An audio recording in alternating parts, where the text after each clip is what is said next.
right now. We begin tonight with some breaking news. Police have blocked off an area near Shelby and West South Cross over on the city's south side. Some people say they have not been able to get to their homes. The night team's Lee Waldman on the scene live. Lee, what can you tell us? We're still waiting on information from police this evening, but we know right now we're across the street from Leal Middle School. It's off to my right side here, but the negotiations that you might hear over a speakerphone are actually happening behind me.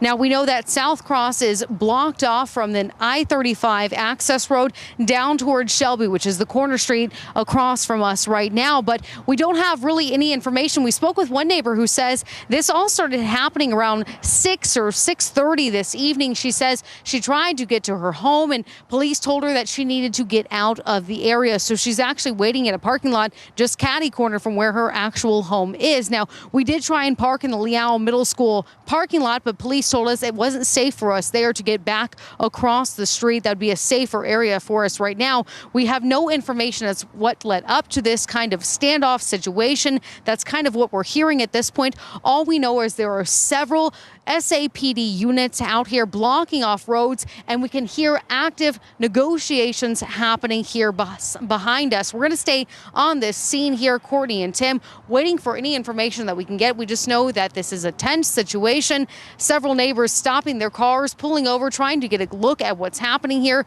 as we wait for more information from officials at this scene. Lee Waldman reporting live for us tonight. We'll come back to you if any news develops on that. Meanwhile, it is a form of online blackmailing that's taken hold of children across the nation and right here in San Antonio. Sextortion has become such an enormous problem. The FBI is on a mission to warn the public and teach parents what to look for. A special agent here in our local office told me the major target right now is young boys. Here's how it goes. A child is on a gaming site or social media app and thinks they're talking to someone their age. They begin a relationship and are eventually convinced to take sexually explicit photos or videos of themselves. The extorter immediately begins threatening to send those images to the contacts of the person. FBI Special Agent Jim Thompson works at the San Antonio office exclusively on crimes against children and says this trend has spiked over the past few years. We'll get calls from the public multiple times a week just on this type of material alone in San Antonio. It's called sextortion and comes in two forms. Once the threats are made, the person may ask for money. These kids don't have $5,000, so they negotiate it down to $50. Some of these criminals are extorting hundreds of kids, and the money adds up. So the second one is more dangerous than the first one because those are the people who are sexually interested in children. In this case, they extort them for more and usually more graphic images. Thompson calls it torture. The problem is the kids feel panicked. They don't know where to go. They're embarrassed, so they're afraid to go to their parents. The FBI reports that the stress of this situation has caused some of these children to take their own lives. Thompson wants parents to know the best thing you can do is explain to your kids that this can happen and set up a level of trust. You just have to express to them if they ever find themselves in one of these situations that's embarrassing, but they can still come to that parent. Stopping the situation before it goes too far is ideal. Look at your children's phones and track who they're talking to. Their child may be a gamer, they may use Discord. Starts there and it moves to another chat application. Anytime anyone asks you to move to another chatting application, that should be a kind of a red flag. If you discover sextortion is already happening, make sure that you reach out to the police or the FBI. If your child is plagued by stress, withdrawing from family, or obsessing over their phone, make sure to bring this up. We have all the information for the contact for the SAPD and FBI lines on our website, KSAT.com. In other news, Mother's Day, not one of celebration for Soraya Perez's family. The 6-year-old was shot and killed at a car show exactly 1 year ago. Yeah, her family tells the night team's Lee Waldman their pain is unimaginable and they are vowing to make sure no other family has to go through it. It looks like your average Mother's Day barbecue out in Elmendorf Park. We're taking it tough. For me, it started yesterday. For Mom, it literally started at midnight. Aside from Soraya Perez's photo, looking across 24th Street at the gas station where she took her last breath in her mother Cassandra Mendoza's arms. Feels like just a few seconds ago I was holding her in my arms, trying to bring her back.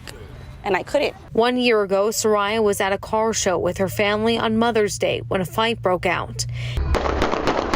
And gunshots were fired, hitting her in the chest as the car she was in drove off. I refuse to let any other child go through the tragedy we had to go through. Another family have to walk without a child the way we have to. In the year that's followed, her family has kept Soraya's name and memory alive through a 501c3 called Soraya Leanna's Blessings. We did a backpack, a back to school backpack giveaway. We did a Thanksgiving plate, and we nominated 5 families for Christmas. Today, their pain is palpable. Family holding on to one another just to keep it together. Breaks me every time because that's where she took her last breath in my arms. As Soraya's baby cousin and best friend holds on to her ashes, memories, and love as the days tick by without her smile and laugh that held them together. Lee Waldman, KSAT 12 News. Andrew Ray Elizondo is facing a felony murder charge in Soraya's death. If convicted, he could face 99 years in prison. Elizondo's next court date is July 18th. Taking a look now at other stories we've been following today. San Antonio police trying to locate a driver who left a mother dead yesterday. The medical examiner says 44-year-old Jessica Harper died after a crash on Culebra Road and Alamo Downs Road. That's inside Loop 410. San Antonio police say a black GMC Yukon on Culebra ran the red light around 5:20 in the evening, hitting the car Harper was in. That driver then took off from the scene. Harper taken to the hospital where she later died from her injuries. A 74-year-old woman was also in the car. She suffered a broken arm. The suspect in a break-in tried to make a getaway not once, but twice. It all happened overnight over on the city's west side. Police say a man forcing his way into a home about a block away from North General McMullen and Commerce. The homeowner then shot at the suspect twice. Officers say that's when the suspect first tried to run away. EMS units found that suspect down the road and loaded him into an ambulance, but police say he then escaped from that ambulance. Police able to catch up to him a little bit later. That man now in the hospital tonight and is expected to survive his injuries. A deadly crash involving a wrong-way driver is under investigation tonight. It happens on the city's west side on Bandera Road near Zachary Drive. Police say a man driving a van was going the wrong way when he slammed into 2 other cars. He did die, but the 2 victims are expected to be okay. Investigators are now trying to figure out if any alcohol or other substances were a factor in the case. Outside with live cam tonight, wrapping up Mother's Day weekend. I know that you know it was hot outside this weekend. You know that especially if you spent any time outdoors, maybe celebrating mom or any other weekend festivities. But this weekend's heat, it was significant and we had some records fall. Check it out. Here are some of the stats. So now our 100-degree day count for 2022 is up to 2 days. Yesterday and today, high temperature at the airport was above 100 degrees. In fact, we hit 101 both days, and that was a new record for yesterday. Today, we were just 1 degree shy of the record high temperature. That makes this the earliest occurrence of consecutive 100-degree days since records have been kept. That goes back to 1885. Previously, the earliest back-to-back 100-degree days was in 1967. So this was some legitimate heat, and it's building in early here in 2022. We come away from the triple digits this week, but it is still going to be unseasonably hot. I'll tell you more about what you can expect this work and school week coming up in just a bit. Tim. Thank you, Katie. And as you mentioned, a few degrees cooler this week, but a reminder, if you do need a place to beat the heat, there are several cooling centers available in our area. We have an entire list of the locations where you can find them and the times that they're open online right now at KSAT.com. Just click on this story. An update now on that shooting in Round Rock that forced a whole neighborhood to shelter in place. Police now have identified the suspect as 31-year-old Henry Tolentino, who was from Round Rock. Investigators say he's accused of shooting a neighbor before running down the street in a black trench coat armed with an AK-47. Round Rock police later caught up with Tolentino and exchanged gunfire with him. He was found dead in a wooded area, but it's not clear if he took his own life or was killed by police gunfire. The neighbor who was shot was taken to the hospital. Abortion rights advocates calling for protests in the wake of that leaked Supreme Court draft opinion that indicates Roe v. Wade could be overturned. That draft opinion leaked last week has sparked outrage amongst abortion rights activists. Catholic churches in cities across the country increasing security as a result. Law enforcement agents say they are aware of calls for demonstrations from multiple groups. 26 states are certain or likely to outlaw abortion entirely if Roe v. Wade is overturned. Who should make this decision? Should it be a woman and her doctor or a politician? Several states have so-called trigger laws that would immediately make abortion illegal, many without any exceptions for rape or incest. The trigger law here in Texas would take effect 30 days after Roe is overturned. Brackenridge Park, a popular spot today to celebrate mom with the family barbecue. We caught up with some families spending quality time outdoors while also making sure to find a spot in the shade because that was necessary. 9-year-old Skylar Samaniego tells us what Mother's Day means to her. Spending time with your mom and having me, my mom means a lot to me. Yeah, just spending time with your mom. You only have one mom. You got to be there for your mom. We appreciate everything from, taking care of us to supporting us, and just being there for us every day and just making every day possible for us to do good in life. Oh, sweet words from Skylar's dad. He says he's grateful for his wife, of course, as you heard, and also his own mother as well. If you weren't hanging out in a park in a shady spot, you might have been in a place like this with your kids. Families choosing to spend Mother's Day at the Splash Pad Park here at Pearsall Park. Kids able to beat the heat while giving mom a bit of a break, hopefully. This is just one of several splash pads that are open. We have a full list of all the city-owned splash pads that are open right now at KSAT.com. Stay cool out there. Still to come on the Nightbeat, a local high school student violently attacked a classmate, the attacker returning to school within months and beat an assistant principal. It was a popular story this week, how the district reacted and how your kids could be at risk. And with the school year ending, many seniors might still have some unanswered questions on the steps to get ready for their next big step, college, how a local ISD is helping. And up next, controversy surrounding Northside ISD's nearly $1 billion bond after Governor Greg Abbott took to Twitter. The teachers union sharing their concerns with us next on the Nightbeat.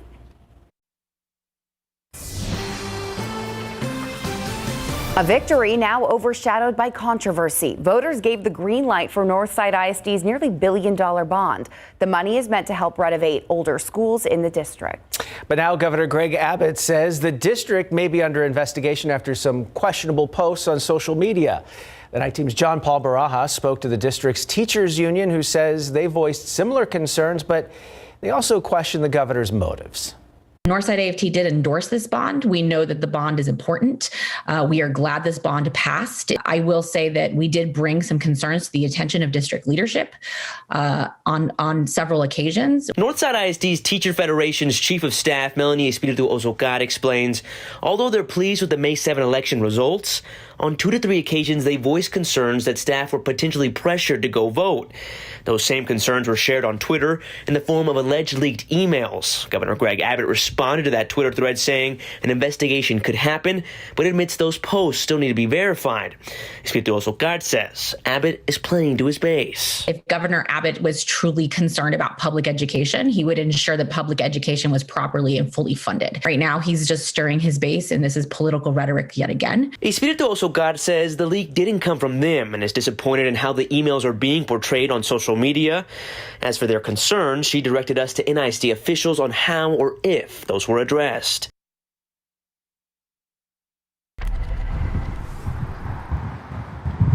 We've been trying to get a hold of NISD officials since about 3 o'clock to see if they could comment on some of those concerns the Teachers Federation had, as well as the governor's tweets. It wasn't until moments before this newscast they actually sent me a text message saying that the earliest that they'd be able to comment wouldn't be until sometime tomorrow. As soon as we get their response, we'll try to get that to you. John Paul Barajas, KSAT 12 News. Meanwhile, tomorrow, Governor Greg Abbott is set to visit here, San Antonio, once again as he continues to campaign for governor. He's scheduled to be at the Pika Pika Plaza Event Center. That's tomorrow at 6 p.m. Of course, we'll have all the coverage of that. Democratic gubernatorial candidate Beto O'Rourke stopped by San Antonio last week. So yesterday you guys were talking about fanning the moms. Yeah. Did any of that happen today? No. You didn't get the fan out? No, I just cranked the AC down real Okay, low. that counts. That's fine. That's fine. That works. That works. Happy About all Mother's you Day, can do. Court. Yeah, happy Mother's Day. You're first. Guys, so sweet. I stayed in the AC as well. Not going outside. That was the smart play today for sure. Yeah, this heat is significant. It's Texas. We see triple-digit heat, but usually not this early. On average, we start to see triple digits on the board around late June. Not really early to mid-May. So this was a little bit early. Check out your almanac for today. 101, just 1 degree shy of the record high for today, which was 102, set all the way back in 1927. Boy, we got pretty close. 99 in Del Rio this afternoon, 105 Cotulla, 106 Carrizo Springs, 96 Kerrville, 96 in Fredericksburg. Plenty hot elsewhere across Texas again today. 105 in San Angelo, 107 Abilene, 103 Wichita Falls. Meanwhile, 94 up near the Metroplex. Things are quiet across Texas in terms of not just rainfall, but also cloud cover. Hard to find any cloud cover across Texas. And that's also due to the reason why we had such heat this weekend. The heat high, or a mini heat high, is centered just to our south. So directly underneath the heat high, but also north and east. That's where there's the greatest influence from this ridge of high pressure, keeping things rain-free, keeping cloud cover out of the area, and also bringing those temperatures above average. So the weather setup as we head into the next few days, this heat high will move off to the northeast, really center itself closer to the Great Lakes and over the Midwest. It will still have a little influence on our weather, but will bring our highs away from record territory, away from the triple digits and back into the mid-90s. That is still unseasonably warm, but a lot of the record-breaking warmth will start to be centered to our northeast in the days ahead. But I mean, you're still going to need to crank the AC this week. Look at this, mid to upper 90s all the way through the start of next weekend. And yeah, while that's not triple digits, that's still about 10 to 15 degrees above average for this time of year. Our average highs here early to mid-May are in the mid-80s. So when you look at it that way, it is definitely a bit warmer than normal for this time of year. 81 now at the airport. Maybe 1 or 2 clouds out there. We're going to start to see that low cloud cover increase here in the next few hours. It feels like 85 because of the humidity, but thankfully, all day, all evening, we've had a nice breeze. South-southeast winds are between about 10 to 20 miles per hour right now, and that breeze will be in place again tomorrow. It's really going to come in handy over the next few days. Still pulling some pretty high heat index readings, or feels like temperatures. The heat index in Carrizo Springs right now is 95. It's 96 in Cotulla, and feeling like 97 in Del Rio. Closer to San Antonio, these heat index numbers are a little bit better, but it still feels as warm as 91 at Stinson, 86 Rio Medina, and 87 Lost Maple. So that humidity still doing some work on the heat indices even at this hour. Southeast winds again about 10 to 20 miles per hour in some spots. A nice steady breeze. Wind speeds will drop off a bit overnight. Low clouds build back in, and by the time you're getting ready to head out the door in the morning, we've got clouds, a lot of humidity, and temperatures warm, mid to upper 70s. Some of us will start the day closer to 80 degrees than 70. It's going to be very sticky in the morning. Like today, we'll have the clouds briefly in the morning, but then they'll clear up as we head into the afternoon. More abundant sunshine tomorrow and another hot day. I don't think we see quite as many triple digits on the board tomorrow, but a few 100s, 101, definitely not out of the question, especially south of San Antonio tomorrow afternoon. Port SA area 98 tomorrow, 96 Bulverde, 95 Comfort, and look for a high around 100 in Pleasanton with some higher heat indices again tomorrow. I wouldn't be surprised to see most of us with heat indices peak around 105 during the hottest part of the day on Monday. That's why that breeze will come in handy, not just tomorrow, but also for the next several days. We do have a couple of low chances of rain sprinkled in here. The first one coming late in the day Tuesday. More on that next half hour, guys. Ooh, I hope it increases a little bit. We need it. Yes, definitely. Thank you, Katie. Greg will be along with a preview of Instant Replay right after this. The San Antonio Spurs request as many as 8 home games be played outside of the AT&T Center over the next 2 years, raising some concerns from Spurs fans. With more on that and what's on Instant Replay tonight, let's check in with that Greg Simmons. That caught our attention on Monday and carried over through Tuesday, right? And the NBA playoffs continue today with 2 key Game 4s coming up tonight on a brand new edition of Instant Replay. Passes on a 3-2 vote. That's not a good sign. That's not a good sign. It shows you that there's a divided opinion in this community as to the intention of the Spurs.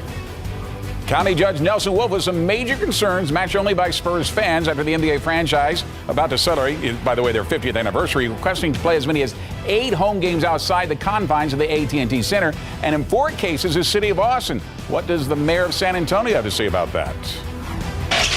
Little pitch game, little Chicago action by the Mavs, and Bertans is hotter than fish grease. The NBA playoffs continue today with a chance for teams to get even in both the Western and Eastern Conference semifinals. Highlights from both the Suns and the Mavs, and the Heat and the Sixers. And is this hard foul in the Warriors-Grizzlies series intentional or not? The sports guys decide. He might take this for himself now.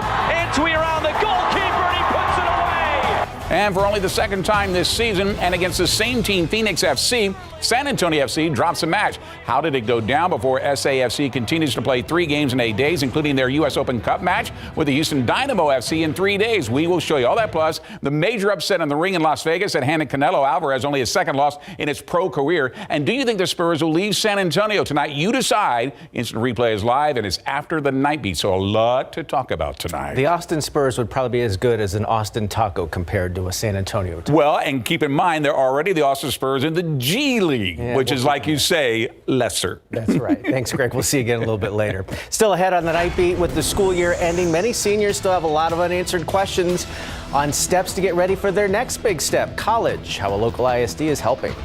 And a local high school student violently attacked a classmate. The attacker returns to school within months and beat up an assistant principal. How the district reacted and how your kids could be at risk.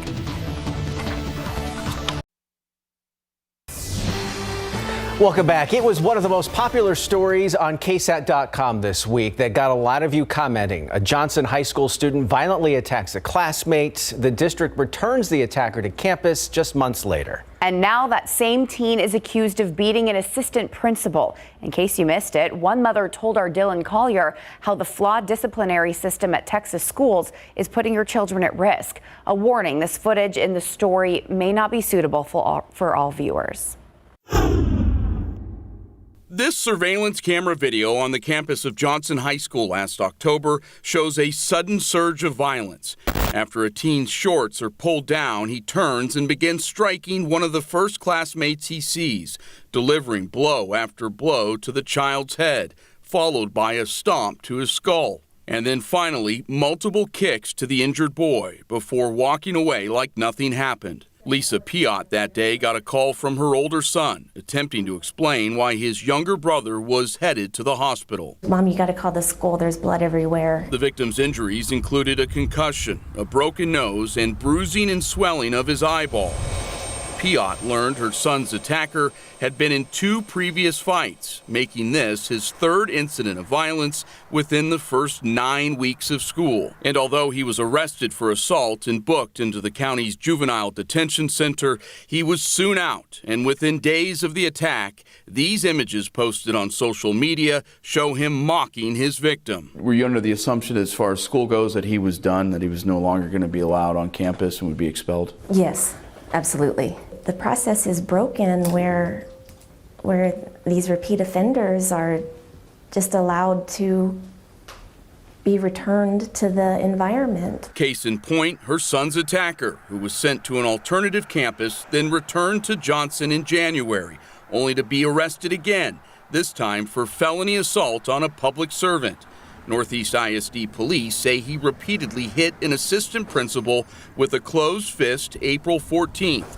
Causing him to bleed from the head and face. A juvenile court hearing last week revealed the teen is now back in alternative school, but he could come back to Johnson. But banning the teen from the district is simply not an option. State law and even the U.S. Constitution guarantees every citizen the right to a free public education. The law states that we cannot exclude a student permanently. NEISD Executive Director of Communications Aubrey Chancellor says at the end of the day, the district's hands are tied. We certainly understand that there's concern, that there's fear for those families, maybe some staff members. Small consolation for Piot, who says the beating has lingered long after her son's physical wounds healed. But my child is entitled to an education too that's safe and free of intimidation and bullying. For the defenders, Dylan Collier, KSAT 12 News.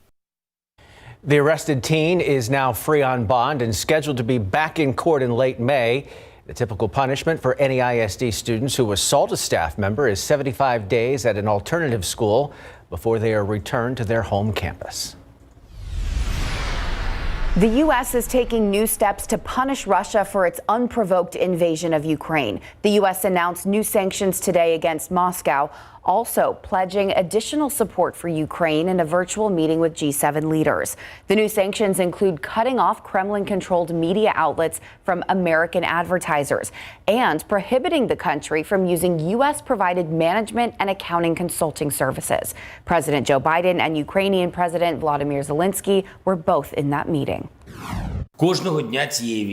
Every day of this war, the Russian army does something that is beyond words. But every next day, it does something that makes you feel it in a new way. First Lady Jill Biden made an unannounced visit to Ukraine, marking the first time a U.S. First Lady has visited a war zone since Laura Bush made a secret visit to Afghanistan in 2008. That war in Ukraine, one of the many reasons gas continues to go up. Right now, the average U.S. price for regular grade gasoline jumped 15 cents over the past 2 weeks to $4.38 per gallon. Industry analyst Trilby Lundberg says a current gas price sits just a nickel below the highest average price in history, which is $4.43, set back on March 11th of this year. The average price at the pump is $1.36 higher than it was just 1 year ago. Nationwide, the highest average price for regular grade gas is in the San Francisco Bay Area.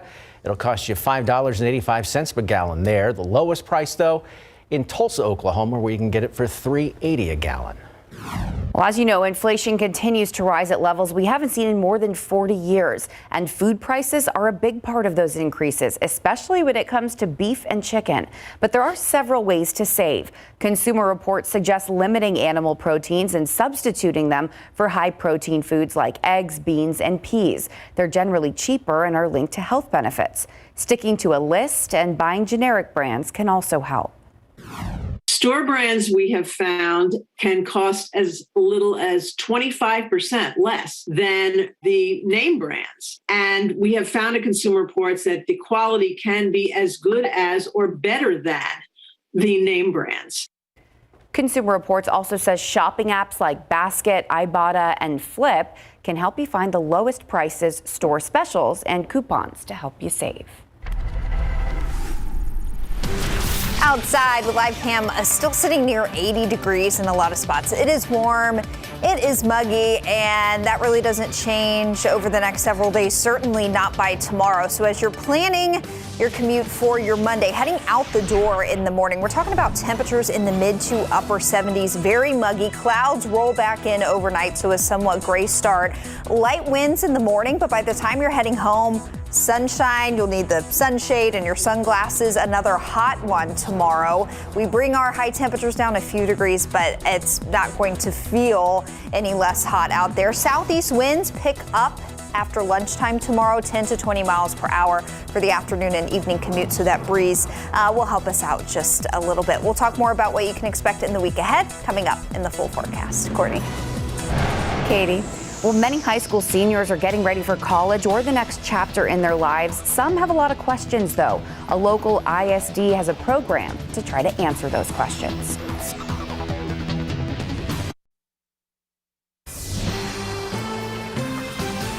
Student loan borrowers have at least a few additional months of relief now that payments are paused through August.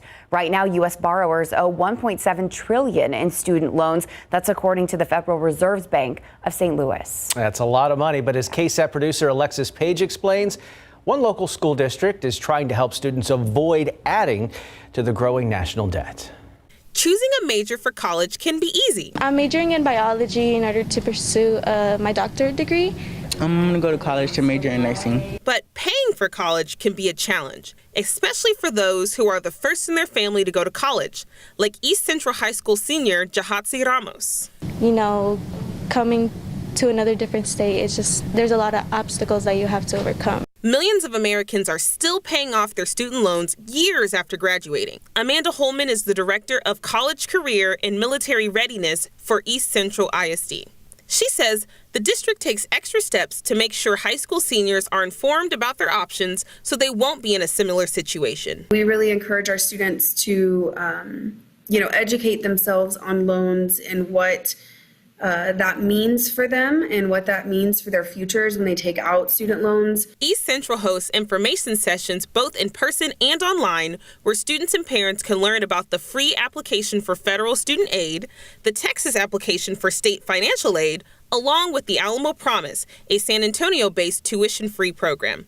Senior Ladarian Franklin says it creates a smooth process to figuring out his plans. They helped me get all my college applications in FAFSA and just helped me with everything my parents didn't know how to help me with. Because a lot of families are under the impression that, number one, if they fill out a FAFSA or TASFA, that they automatically have to take out loans, and that's not the case. And so we try to dispel that myth. The district also has a central location where students can get help.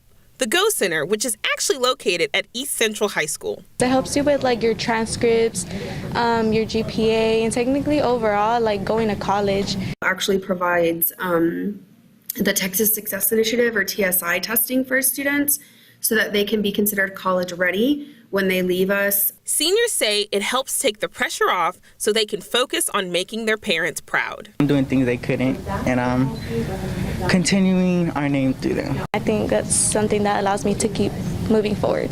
Alexis Page, KSAT 12 News.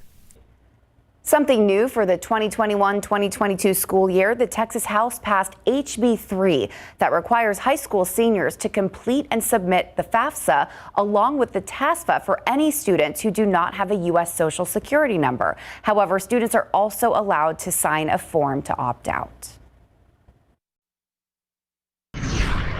I know you don't have a crystal ball, Katie, but if you did and could look into maybe the future, is what we experienced this weekend a sign of what we've got coming here early in the summer? Not necessarily. Here within the next week, things are going to be staying warmer than average. And we are under the influence of La Nina, which typically leaves our part of the country warmer and drier. So we can expect a drier, warmer summer, but that doesn't mean we're going to keep cranking out the triple digits for the rest of the month of May and into June.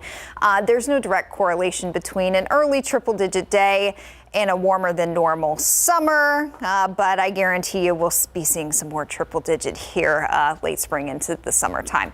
80 right now at the airport. It is still plenty warm out there even at this hour. 79 Bulverde, 80 in Kerrville, 84 in Hondo, and out to the west, still in the 90s in Valverde County, 94 in Del Rio right now. So still plenty warm, and humidity is very high. Our dew points essentially are in the upper 60s and the 70s, which means that humidity is oppressive. Thankfully, we've got a good steady breeze in place out of the southeast, and this is kind of a double-edged sword because it's the wind direction that's keeping that humidity high, but thankfully the wind speeds now between about 10 and 20 miles per hour are keeping that heavy, sticky air moving around just a little bit better. And that wind really will be a saving grace for us here in the coming days. So skies are mostly clear now, and what we'll see overnight, low clouds build back in. So a cloudy start to the day on Monday, but just like today, we'll lose the clouds quickly and see some sun in the afternoon. Again, out the door temperatures mid to upper 70s, very warm and very muggy in the morning. Seeing some sunshine as we get past lunchtime and into the afternoon, and I expect especially after lunch tomorrow, another full afternoon of blue skies, and that warms us up again. Upper 90s are a good bet. Some triple digits certainly possible, especially south of San Antonio, south of Highway 90 tomorrow. Sabinal, look for a high around 100. Bernie, the high around 95, 97. New Braunfels, 97.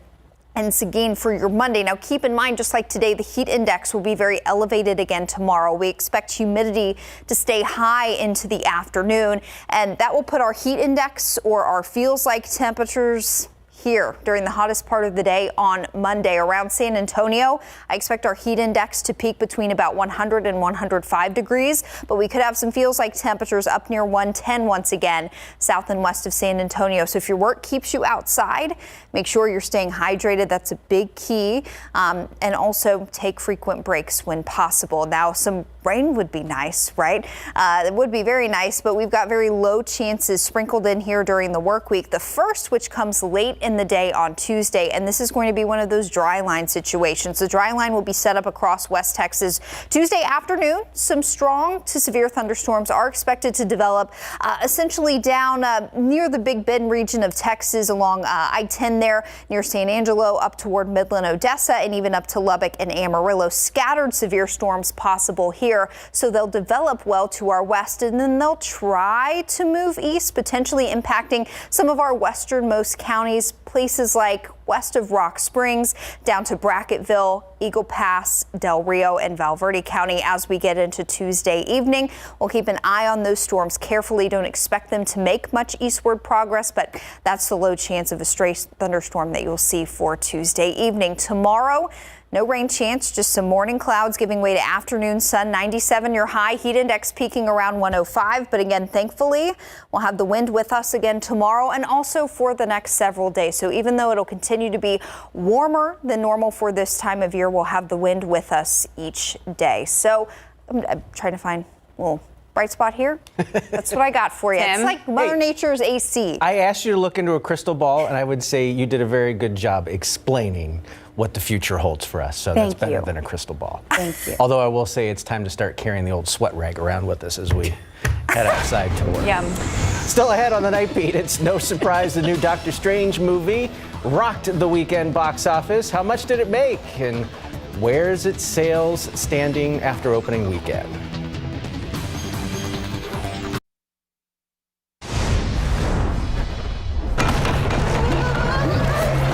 Everything Everywhere All at Once held on to 5th place this weekend with $3.3 million, while Fantastic Beasts: The Secrets of Dumbledore fell from 3rd to 4th place with $4 million.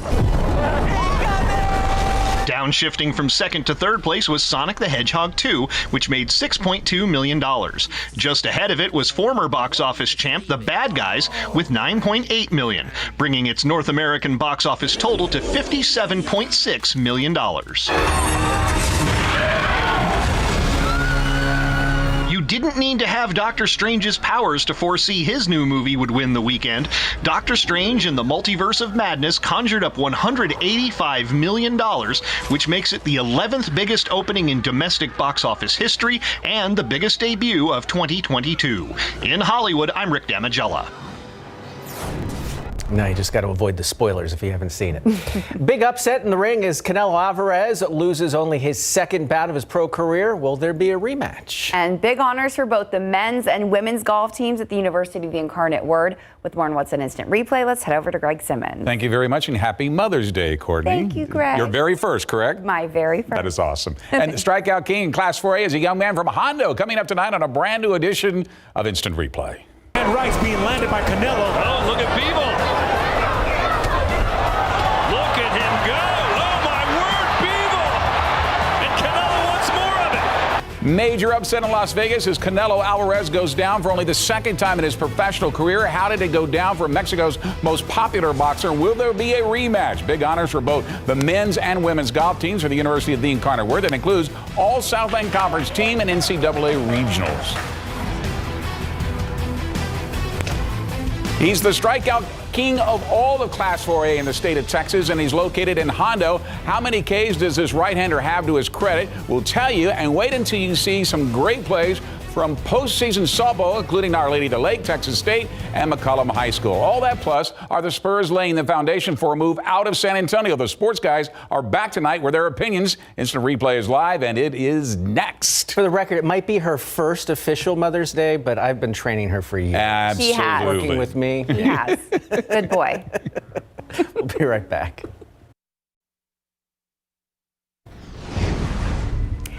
Well, today we celebrated all mothers. To those moms, we hope you enjoyed yourself, whether you were with the kids or spending some time away from them. And today we pay tribute as well to the moms in all of our lives. We wanted to show some of the love to the moms here at KSAT, including Courtney. Oh.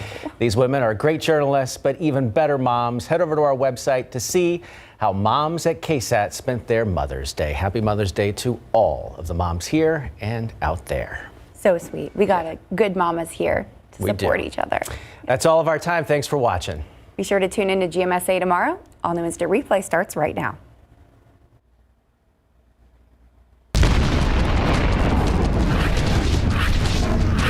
Good evening, everyone. Welcome to a brand new edition of Instant Replay. Happy Mother's Day. Here's hoping you got to spend time with your family today. Lots to talk about tonight, though, from the NBA playoffs to a stunning upset in the ring against Canelo Alvarez and only the second loss of the season for San Antonio FC. But first, concerns over the San Antonio Spurs' request to play as many as 8 home games away from the AT&T Center over the next 2 years.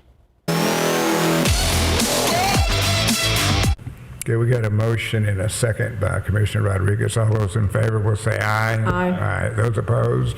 No. Passes on a 3-2 vote. That's not a good sign. That's not a good sign. It shows you that there's a divided opinion in this community as to the intention of the Spurs, that there's a lot of concern about just what the heck you're doing.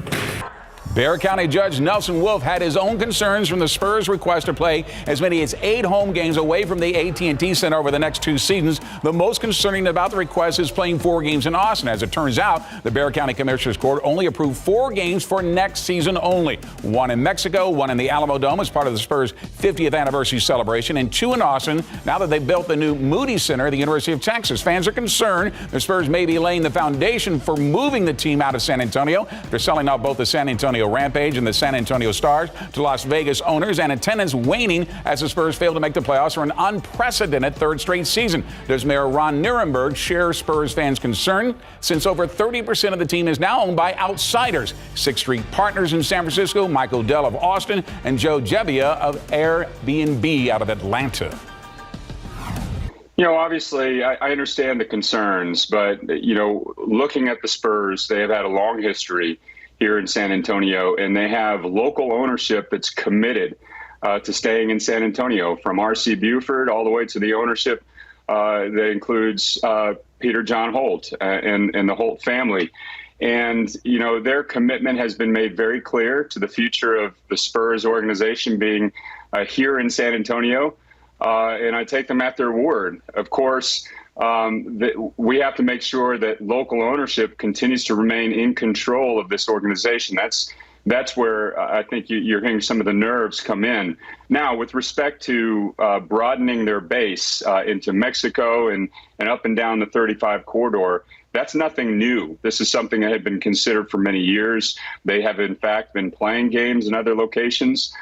So I understand what they're trying to do in terms of increasing their fan base, and I don't question their commitment to San Antonio. We want to make sure that the local ownership continues to remain in control of the organization long term.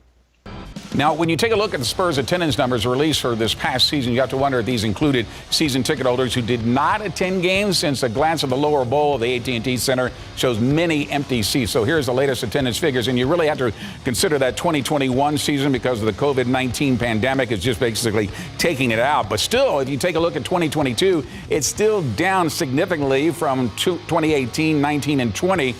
Average attendance 15,014. Now, again, that asterisk means limited seating, social distancing. 10 teams never had fans at the games that season. So it's time now for tonight's Instant Replay poll question. Do you believe the Spurs will leave San Antonio? Yes or no? Vote now. We'll have the results at the end of the broadcast tonight. The defending Western Conference champion Phoenix Suns find themselves in a battle in the second round of this year's playoffs against the Dallas Mavericks, up 2-1 heading into Game 4 today. Mavs come out on fire in the first quarter. Dorian Finney-Smith hits a 3 for a 24-13 Dallas lead. They lead 37-25 after 1. Then in the second, Spencer Dinwiddie finds former Spurs Davis Bertans for a straightaway 3. Mavs still in control at 68-56 at halftime. Fast forward to the fourth fourth quarter. Devin Booker keeping the Suns in this game with a 3 from the corner. He finished with a game-high 35 points. But the big story was Chris Paul's foul trouble. He picked up his 6th on this play with a little less than 9 minutes still left to go in regulation and only posted 5 points in 23 minutes of action. The Mavs took advantage, hitting 23 pointers. Dallas wins it 111-101,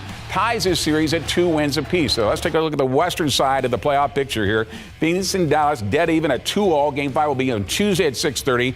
Golden State and Memphis. Now the Warriors lead that series 2-1. Game 4 is tomorrow at 9 p.m. Philadelphia trying to accomplish the same thing against the top seed in the Eastern Conference, the Miami Heat. Game 4 in Philly this evening. Sixers center Joel Embiid, wearing a mask for the second straight game, hits a turnaround jumper. 2 of his 15 points in the first quarter. Philly leads 30-28 after 1. Home team finds some separation late in the second quarter. James Harden drains a triple. Sixers lead 64-56 at half.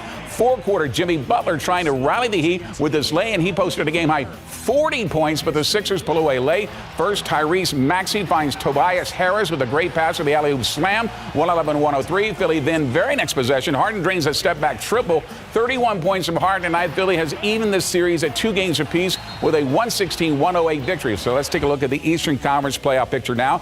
Both in the semifinal stage, Miami and Philadelphia deadlocked. The series tied at 2-all. That pivotal Game 5 Tuesday at 6:30. Milwaukee and Boston. The Bucks right now lead that series 2-1. Game 4 is tomorrow at 6:30.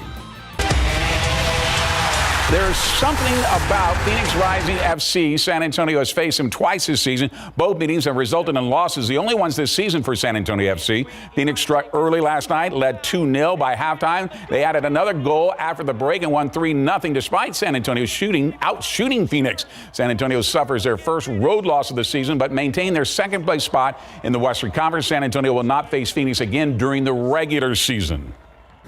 That was an incredibly difficult team. We know Phoenix is one of the best teams in the league. You know, they took their opportunities well, scored some nice goals. That being said, we created a number of chances. Unfortunately, tonight we weren't clinical enough.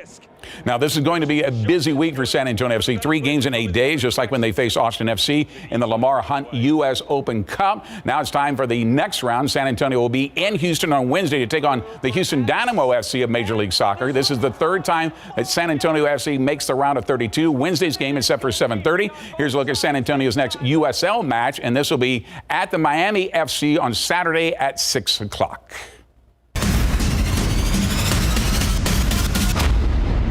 Canelo Alvarez doesn't make many mistakes when fighting, but he seems to have made a big one trying to move up to the light heavyweight division. Last night at the T-Mobile Arena in Las Vegas, Canelo faced Russian-born fighter Dmitry Bivol for his WBA light heavyweight world title, and Bivol was solid from the start, out-punching, outlanding Canelo. In fact, Bivol had the best defense Canelo had seen since he faced Floyd Mayweather in 2013. Bivol was perfect in blocking a vast majority of Canelo's power punches. This turned out to be the least amount of punches Canelo has landed in his entire career when fights go the distance. Canelo never looked like he had a chance and appeared to be exhausted by the 7th round. Besides the obvious upset, the biggest surprise was on all the scorecards. All 3 judges had Bivol winning barely, 115-113, with Canelo winning the first 4 rounds. That was a shock to most people watching the fight. Canelo says he wants the rematch, and any possibility of him facing Triple G this year, like he had planned, is on hold. Up next, the NBA playoffs are getting headlined by dirty plays. Well, his right knee bottom could have happened right here on this play. You see Jordan Poole go grab it. Now, it's the latest attack in the Warriors and Grizzlies series. Was this a foul on purpose or not? The sports guys decide. The UIW golf team is making program history, thanks in part to some students from across the pond. One high school senior from Hondo leads the state of Texas in strikeouts. You'll meet him. Plus, we got some great plays in our College Corner. We'll show you along with our latest Scholar Athlete of the Week.